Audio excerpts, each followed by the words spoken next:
ওই মরহুম শেখ মুজিবুর রহমানের কন্যাকে বাংলাদেশে ফিরিয়ে এনে ওই আইনের প্রচলিত আইনে যদি মুখোমুখি না করা যায়, এই বাংলাদেশ আবারও সেই শেখ হাসিনার ফ্যাসিস্ট শেখ হাসিনার সাঙ্গপাঙ্গরা আবার মাথা জাগা দিয়ে উঠবে।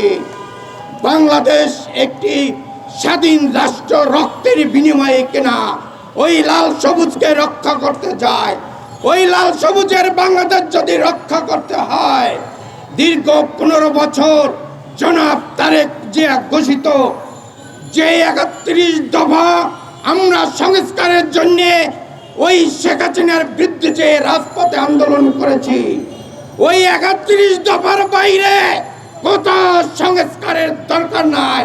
কারণ ওই 31 দফার সারমর্ম হচ্ছে বাংলাদেশ মেরামতের জন্য 31 দফা।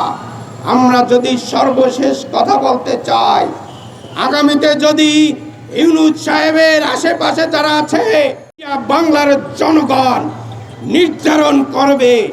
ওই আসিফ নজরুলকে আমি একটি কথা বলতে চাই, রাজনীতি আলারা ভুল করতেই পারে, কিন্তু ভুল করার জন্য রাজনীতি করে না। কিন্তু দীর্ঘ 15 বছর 3 বারের নির্বাচিত প্রধানমন্ত্রী বেগম খালেদা জিয়াকে যে জামিন দেওয়া হয় নাই, সেই কোর্ট থেকে কিসের ভিত্তিতে ওই সাবের হোসেন চৌধুরীরা জামিন পায়, এটা আপনাকে জবাব দিতে হবে। রেজওয়ানা হাসান, আপনি রাজনীতির সমালোচনা করতেই পারেন, 53 বছরে ওই কুলাঙ্গার হাসিনা বাংলাদেশকে গভীর সংকটে ফেলে পালিয়ে গেছেন।